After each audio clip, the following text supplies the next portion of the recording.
როგორც აქამდე საქართველოს ყველა მოქალაქეს ექნება არჩევნებში ხმის მიცემის სრული უფლება და შესაძლებლობა.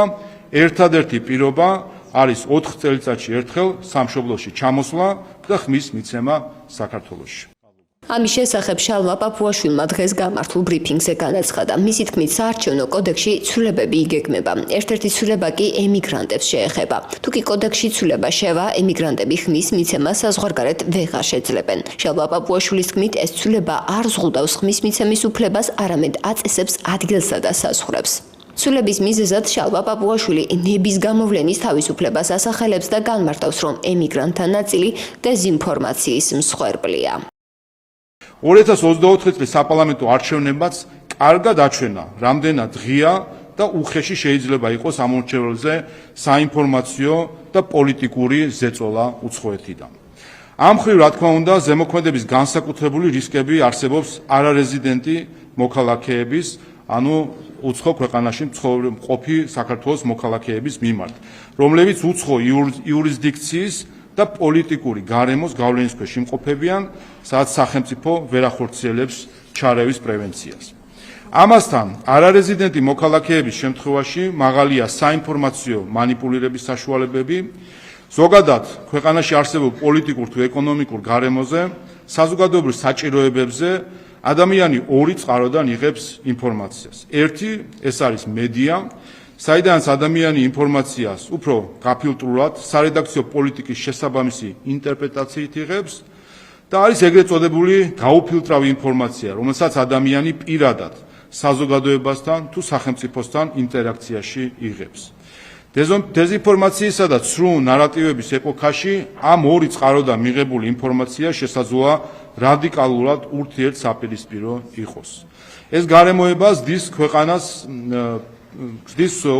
ფიზიკურად მოწყვეტილი მოქალაქის მხრიდან არაინფორმირებული არჩევანის გაკეთების რისკს.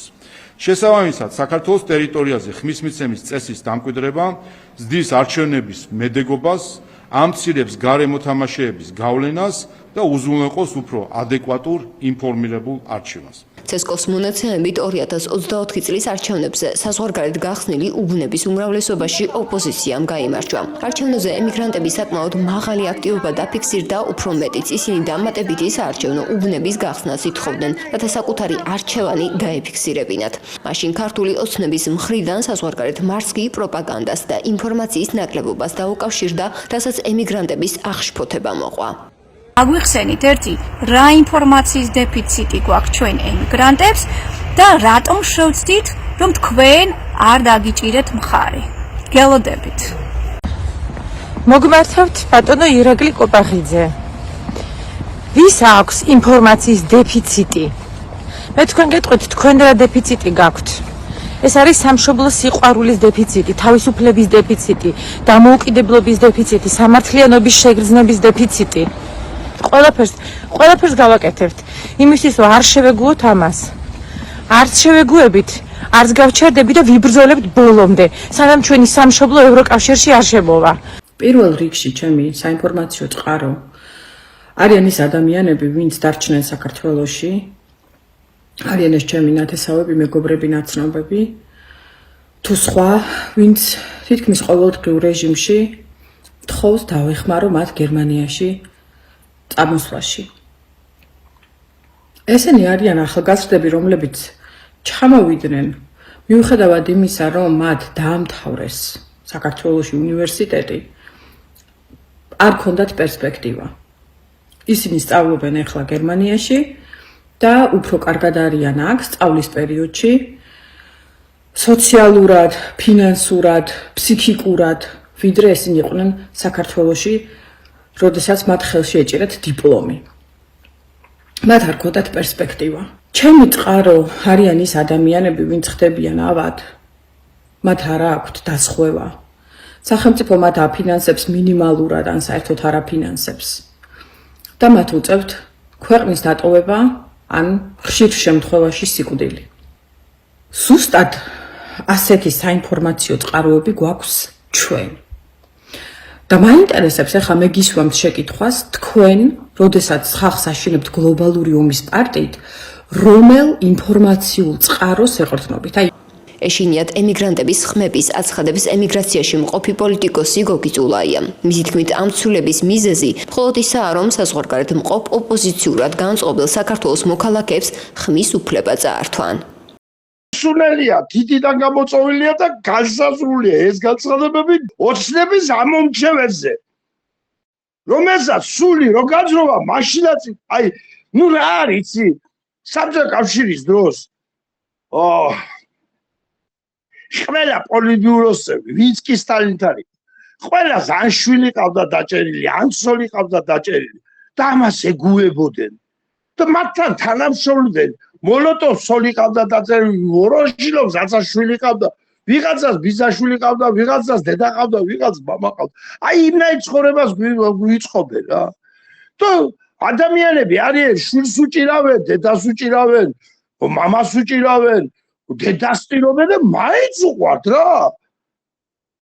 მაინც ეგუებიან და ნუ არ ვიცი რა ვჭირს, რა გვიქნიან ამ 70 წელიწადში ამ კომუნისტებმა და ამ რუსეთის იმპერიამ ასეთ და უღირსები როგორ გავხადა რა უბედურობა ეგ.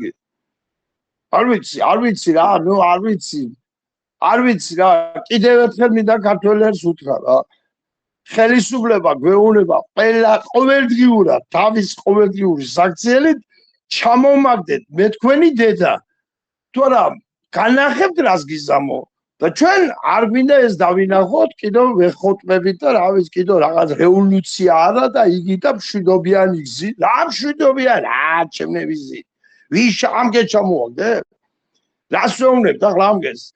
წაი ახლა შენ ციხეში და მე უნდა მევიდე ხელისუფლებაში და მაგერ ამ კონებები მიდუ აგროვენ და სასახლეები მიდუ ეშენენ ციხეში როწევიდე და შენ დაგსვანიგანა ვაი შეპატროს უბედურს თუ კი ვინ მიამას უცის ახლა როდის წავლიან მაგელი კარგად მოვიდა ჩვენი საქმე რა 2024 წლის არჩევნებისათვის 52 ქვეყანაში 67 საარჩევნო უბანი იყო გახსნილი, თუმცა ცვლილებების დამტკიცების შემდეგ მათი რაოდენობა 0-ის ტოლი იქნება.